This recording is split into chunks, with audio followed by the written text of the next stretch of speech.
Welcome back to the show. अब सेठी साहब, सवाल तो आपको लेना पड़ेगा क्योंकि इकोनॉमी के ऊपर आप बड़ी सैर हासिल बात करते हैं, नोटबंदी का मशवरा भी देते हैं। इसके अलावा इकोनॉमी को, एक्सपोर्ट्स को, इंपोर्ट्स को कैसे चेंज किया जा सकता है जिसकी वजह से हमारा बजट आसान हो सकता है। तो जब आप इन मामलों पे बात करेंगे तो लोगों के जहनों में तो यही आएगा ना कि सेठी साहब को क्यों ना प्राइम मिनिस्टर बनाकर उनके हाथ में सारे इख्तियारात दे दिए जाएँ। तो साजिद चूनिया से क्या ख्याल है आपका, शामिल करेंगे। पाकिस्तान की इकॉनमी के प्रॉब्लम्स क्या हैं और उनका सोल्यूशन क्या है आपकी नज़र में, और अगर आपको एक बाइख्तियार प्राइम मिनिस्टर बना दिया जाए तो आप इस मुल्क की सिमत को कैसे दुरुस्त करेंगे। हमने तीनों पॉलिटिकल पार्टीज को देख लिया। पीपल्स पार्टी का नाम लेते ही जो पिक्चर जहन में पेंट होती है ना, वो करप्शन होती है। और उनके तो एक वजीर साहब ने 2010-11 में गालिबन टीवी पे आके बोल दिया था कि करप्शन हमारा भी हक है। उसके बाद पीटीआई आई तो एक उम्मीद बनी, लेकिन वो भी नारे वादे दावों तक महदूद रही। नून लीग काम तो करती है किसी हद तक, लेकिन कोर इश्यूज को वो भी शायद एड्रेस नहीं करती या कर नहीं पाती। तो आप इसके ऊपर थोड़ी सी रहनुमाई फरमाएं। छोड़िए ये प्राइम मिनिस्टर नॉनसेंस आए हैं आप। मोहसिन नकवी साहब को उनके घंटियाँ बजनी शुरू हो जाएंगी वहाँ। मेरे दोस्त हैं आप। ऐसी बातें ना किया करें, खुदा का खौफ करें आप। दूसरी बात यह है कि क्या करना चाहिए। वैसे सब एक ओपिनियन होता है, व्हाट इज़ माय ओपिनियन, कि भाई क्यों नहीं ये सही चीज़ें क्यों नहीं होती इस मुल्क में। देखिए मैं फिर दोहराऊँगा अपने आप को, और मैं क्या करूँ, बहुत दफ़ा ये जिक्र कर चुका हूँ। जो चीज़ करने वाली है ना वो बड़ी क्लियर है। मसला ये है कि वो होती नहीं है, और वो होती इसलिए नहीं है कि वेस्टेड इंटरेस्ट बहुत स्ट्रॉन्ग है। जो हमारा हुक्मरान तबका जिससे आप तवक्को करते हैं कि वो सही वो काम करेंगे जो मैं चाहता हूँ हो, वो नहीं करेंगे। उनका नुकसान है उसके अंदर, इसलिए वो नहीं करेंगे।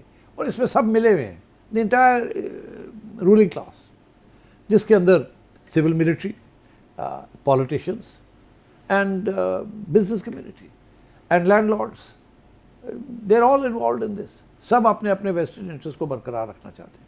वो आवाम के लिए रहता ही कुछ नहीं, सारा कुछ तो ये ले जाते हैं। ये 5-6 जो ग्रुप्स हैं, जैसे आप कहते हैं एलीट, जैसे आप कहते हैं एलीट कैप्चर, तो ये एलीट कैप्चर ही है। अब अगर आप आज कहें कि जी डिफेंस एक्सपेंडिचर्स कम करके और आवाम के लिए कुछ किया जाए, वो पॉसिबल नहीं है। एक तरफ तो इंडिया की थ्रेट है, और दूसरी तरफ जो है वैसे ही वेस्टेड इंटरेस्ट है कि no, you need a national security state. आप अगर ये कहें कि ये जो प्रोविंशियल बजट की बात हो रही है कि जी ये कम कर दिए जाएँ, प्रोमिसेस को कम पैसे दिए जाएँ, लोकल गवर्नमेंट की जाए, लोकल गवर्नमेंट नहीं करते। वो लोकल गवर्नमेंट करे और पैसे दें लोकल गवर्नमेंट को तो आवाम के ऊपर खर्च होगा, नहीं करते। ये प्रोविंशियल गवर्नमेंट्स नहीं करती ना, लोकल गवर्नमेंट को डिवोल्यूशन नहीं करती। तो पता तो है हमें क्या करना है क्या नहीं करना। इसी तरीके के साथ रिफॉर्म्स, वो कहते हैं जी रिफॉर्म्स करें। रिफॉर्म्स कौन से करने और क्यों नहीं होते। पहली बात तो ये कि हमारे ताजर भाई नहीं टैक्स देते ना, वो कहते हैं नहीं, वी डोंट वांट टू पे एनी टैक्स। तो यार तो किसी तरीके से उनको कन्विंस करें दैट दे हैव टू पे टैक्स। अगर वोट लेना है तो फिर टैक्स भी दें। कोई तो किसी ना किसी लेवल पे तो रजिस्ट्रेशन होनी चाहिए ना टैक्स की। फिर ये कि आप मिडिल क्लास को आपने इतनी हैवी टैक्सेशन कर दी है, और कॉर्पोरेट सेक्टर को आपने इतनी हैवी टैक्सेशन कर दी है। वो कॉर्पोरेट सेक्टर जो कहता है अब हमें इन्वेस्टमेंट नहीं करनी, वो पैसे बाहर ले जा रहे हैं। वो कहते हैं जी दुबई में 2% टैक्स है या 6% है या 9% हो गया, हम वहाँ चले जाते हैं। यहाँ तो 50% पे पहुँच गए। तो बात ये है कि वो लैंडलॉर्ड्स जो हैं वहाँ एब्सेंटी लैंडलॉर्डिज्म चल रही है। कोई काम वाम तो होता नहीं है, वो ठेके पे दे देते हैं। सारा मेहनत जो है वो किसान करता है, आधा पैसा जो है वो ले जाता है ठेकेदार, और थोड़ा वो या लैंडलॉर्ड ले जाता है। तो फिर फ़ायदा क्या हुआ कि मेहनत करने का और काश करने का, कि अगर सारा कुछ कोई और ही ले जाए। अगर उनकी अपनी ज़मीन हो लैंड रिफॉर्म्स में तो फिर वो मेहनत भी करें, सरप्लस भी क्रिएट करें, मार्केट में भी दें। मगर वो तो है नहीं, वो तो सारे बड़े बड़े ज़मींदार ले जाते हैं और एबसेंट, काम शाम नहीं करते, बैठे रहते हैं। गुलबर्ग में क्लिफ्टन में घर बना लेते हैं और बैठे रहते हैं, और MNAs बन जाते हैं अपने मफाद को प्रोटेक्ट करने के लिए। तो आगे आइए आप, ये सिविल ब्यूरोक्रेसी आप छोड़िए मिलिट्री ब्यूरोक्रेसी को, सिविल ब्यूरोक्रेसी ने क्या क्या नहीं काबू किया हुआ। सारी हाउसिंग सोसाइटी, सारा ये एक वैल्यूबल लैंड वहाँ बैठे हुए हैं। आज आप लाहौर शहर में 3-4 मोटी मोटी चीज़ें करें तो आपको डिफेंस बजट के लिए सारे पैसे मिल जाएंगे। पंजाब को कुछ देने की ज़रूरत नहीं पड़ेगी किसी और से पैसे लेने की। मैं क्या आप नाम लूँ, आप खुद ही समझते हैं। प्राइम प्रॉपर्टी पंजाब के अंदर, लाहौर शहर के अंदर जो है वो जेंट्री ने ली हुई है। या ब्यूरोक्रेट्स ने पकड़ी हुई है अपने रेजिडेंशियल क्वार्टर्स के लिए, या जेंट्री ने ली हुई है अपनी गोल्फ खेलने के लिए, एंड या सेक्रेटेरिएट ने ली हुई है अपनी सहूलत के लिए, एंड सो ऑन, या जजेस ने ली हुई। तो आप छोड़े ना इन बातों को, you put them on sale, और आप देखिए यहाँ स्काई स्क्रेपर्स बन जाएंगे और लैंड वैल्यूज़ जो है वो गिरेंगी और लोग ख़रीदेंगे और इकोनॉमिक एक्टिविटी होगी। मगर नहीं, आपने आगे इधर बढ़ाना है, इधर बनाना है, उधर निकलते जाएं, आप हाउसिंग सोसाइटीज़ बनाते जाएं, गरीबों से, पेजेंट्स से लैंड एक्विजिशन एक्ट के अंदर आप सामान लेते जाएं, उनसे ज़मीनें लेते जाएं फॉर अ पिटेंस, और आप बनाते जाएं वहाँ all sorts of housing societies for the elite और for the upper middle classes. तो बात यह है कि करने को तो बहुत कुछ है। अब I have a whole list of things that we can do, but वो नहीं होती ना, वो नहीं करेगा कोई भी। और फिर ये जो आपने ऑम्बुड्समैन बनाए हुए हैं, आपने डीजी बनाए हुए हैं, एंटी करप्शन डिपार्टमेंट वगैरह, दे आर ऑल इनकॉम्पिटेंट। ये दिस इज जस्ट ब्यूरोक्रेसी। ये ब्यूरोक्रेसी आदि आप कर दें तो आपका बहुत फ़ायदे हो जाएंगे इन एवरी वे, बट आपके खर्चे हैं।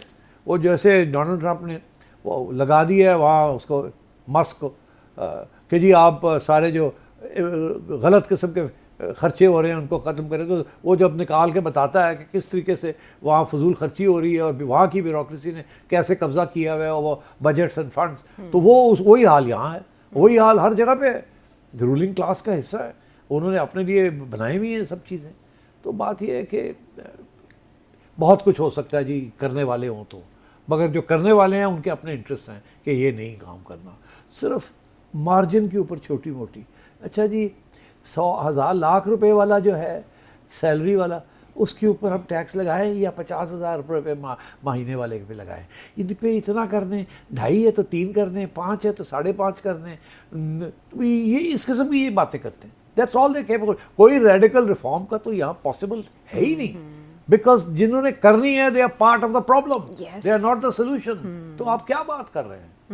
IMF की गवर्नेंस पे जो रिपोर्ट आई थी रिसेंट लास्ट ईयर 2025 में, वो भी इन्हीं खतूत का यादा करती है सिर साहब। लेकिन घंटियां बजने की बात आपने मोहसिन नकवी साहब की वज़ीर आज़म तो शहबाज शरीफ साहब हैं। तुम बाज आ जाओ, मैं तुम्हें समझा रहा हूँ, ना करो ऐसे। अच्छा नहीं, लेकिन वो उन्होंने खुद मोहसिन नकवी साहब ने कहा कि लोग कोशिश करते रहे शहबाज शरीफ साहब से। अगर शहबाज शरीफ साहब प्राइम मिनिस्टर नहीं बनना चाहते तो फिर मोहसिन साहब आ जाए। मगर जब तक शहबाज शरीफ साहब है, मोहसिन साहब तो खुद कहते हैं कि आपको नहीं पता मेरी 30 साल की रिलेशन। जी बहुत अच्छे, अभी उन्होंने बयान दिया या आप समझते हैं या आप ये दरार डाल देंगे? No sir, we are on the same page. Same page, यानी मोहसिन और शहबाज एक ही सिक्के के दो रुख हैं। Same page, same page. और अब जो सेम पेज पर नहीं है, उनके हवाले से सऊदी अरब से नवीद शहजाद क्या जानना चाह रहे हैं?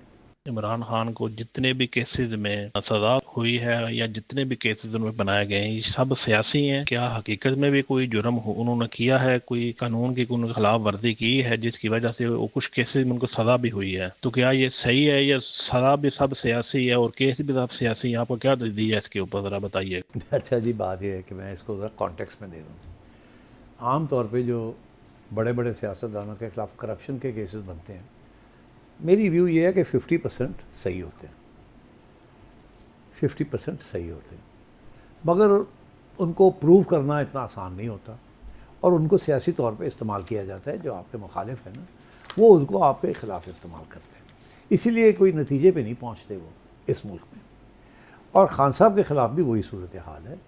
इनके ख़िलाफ़ भी जो केसेस हैं करप्शन के, उसमें जान है, मगर सियासी वजह से वो इम्प्लीमेंट नहीं हो रहे। कोशिश भी करेंगे तो वो कहीं नहीं जाएंगे, सज़ा आप दे भी देंगे तो उसका कोई फ़र्क नहीं पड़ेगा। सो सब्सटेंस तो सब में होती है, मगर फिर जब प्रोसीड करते हैं तो उसको सियासी तौर पे उनके ख़िलाफ़ प्रोसीड किया जाता है। नैब के केसेस आपने देखा, खान साहब ने पता नहीं कितने लोगों को नैब के अंदर केसेस बना के अंदर कर दिया था। कुछ 50% सही थे, 50% ट्रम्प टप थे, जाली थे, बस अंदर रखना था। खान साहब के ख़िलाफ़ भी ऐसी है, मेरा ख्याल है 50% सही है और 50% जो है वो ट्रम्प टप है। पता नहीं कितने केसेस किए हुए उनके ख़िलाफ़, उनको जेल में रखने के लिए। तो देखिए, जहाँ तक ये जो मेजर इश्यूज़ हैं, तोशा खाना का केस हो गया या ज़मीनों का केस हो गया या इस किस्म की चीज़ जो है, उसमें तो कोई शक ही नहीं है ना कि वहाँ तो गलत काम हुए हैं ना, खान साहब ने गलत काम किए हैं। मगर अब ये है कि खान साहब के सपोर्टर्स जो हैं उन्हें भी शायद एहसास है कि ये बात तो हुई है, मगर वो मानने के लिए तैयार नहीं है, क्योंकि वो समझते हैं कि ये तो पॉलिटिकल विक्टिमाइजेशन हो रही है। और अगर आप आज खान साहब को बाहर निकालें तो अवाम उनको वोट देगी क्यों? वो समझते हैं कि या तो ये समझते हैं कि ये पॉलिटिकल ट्रम्प टप केसेस विक्टिमाइजेशन थी, वो खान तो हो ही नहीं सकता इस तरह, या वो कहते हैं होया होएगा तो बाकी ने भी तो कीता तो की फ़र्क पे साडा वोट खान वास्ते। So I think this is the way the situation is. ये आप ना समझें कि सारे सियासतदान इनोसेंट होते हैं या सारे ही गिल्टी होते हैं, ये आप ना समझें कि इमरान खान बिल्कुल ही इनोसेंट है तो गिल्टी नहीं है, मगर क्या कन्विक्शन करना और सियासी तौर पे प्रोसीड करना, that's a separate issue. Okay, अब अगला सवाल केपी से फरमानुल्लाह का। पाकिस्तान में जर्नलिज्म के फ्यूचर के बारे में आपका क्या मौक़िफ़ है? क्या एआई और सोशल मीडिया के इफेक्ट्स की वजह से रिवायती जर्नलिज्म मुतासर हो चुका है? और अगर फ्यूचर में कोई शख्स जर्नलिस्ट बनना चाहिए तो क्या आपके ख्याल में उसे इस फील्ड में आना चाहिए या नहीं? बिल्कुल नहीं आना चाहिए, बिल्कुल नहीं आना चाहिए। मैं तो अब खुल के ये कहता हूँ, जर्नलिज्म हमारे ज़माने में कि उसका मतलब कुछ और था। आजकल जर्नलिज्म नहीं रही बाय एंड लार्ज। हैं अच्छे जर्नलिस्ट अभी भी जो कोशिश करते हैं कि किसी के साथ पुराने स्टाइल में जर्नलिज्म की जाए, मगर पाबंदियाँ बहुत सी लग गई हैं। और मैं आपको बताऊं, थोड़ी सी बात बता दूं कि पाबंदियाँ 1988 तक तो बहुत थी, इम्पॉसिबल था कुछ करना भी या कुछ कहना भी। मोहतरमा बेनज़ीर ने आके मीडिया को आज़ाद किया और 90 की दिहाई में मीडिया बहुत हद तक आज़ाद रही, एक्सेप्ट एक रेजीम में।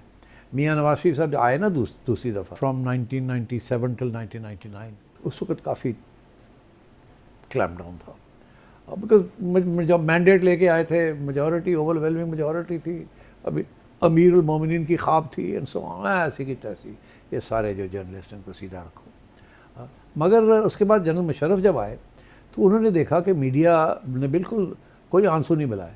जब मियाँ साहब की छुट्टी हुई तो उन्होंने कहा यार ये मीडिया को अपनी साइड पे लेना चाहिए, और बहुत हमदर्दी भी थी मुशर्रफ साहब की, और उन्होंने फिर इलेक्ट्रॉनिक मीडिया को आज़ाद किया, जो कि ना बेनज़ीर कर सकी ना मियाँ साहब कर सके, करना नहीं चाहते थे। उन्हें पता था कि ये तनकीद का एक नया प्लेटफॉर्म बन जाएगा, मगर मुशर्रफ ने खोल दिया और वो ठीक ठाक आज़ादी थी उस वक्त। यकीन करें, ये जो सारा आप एंकर्स देख रहे हैं और ये चैनल्स की प्रोलिफरेशन देख रहे हैं, बाहर आई, ये सब मुशर्रफ के ज़माने में हुआ।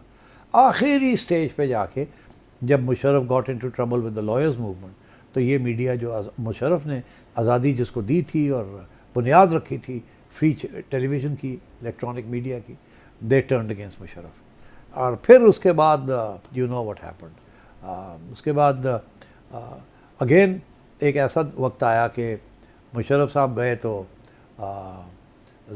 पीपल्स पार्टी की गवर्नमेंट आई। पीपल्स पार्टी की गवर्नमेंट ने किसी किस्म की पाबंदियाँ नहीं लगाई हुई, और ये सारा सिलसिला चलता रहा मीडिया का, और चैनल्स निकली और लोग एंकर्स बने, हीरोज़ बने, स्टार्स बने एंड सो ऑन। फिर आए मियाँ साहब, मियाँ साहब ने भी किसी किस्म की पाबंदियाँ नहीं लगाई। मगर जब वो चले गए और इमरान खान साहब आए, उन्होंने सियासतदानों को क्या, उन्होंने जर्नलिस्ट की भी ऐसी की तैसी कर दी। ऐसे ऐसे कानून लेके आए जो आज हम भुगत रहे हैं, जिनको और भी मजबूत अब कर दिया गया under the current dispensation. I think we have to learn to live with this.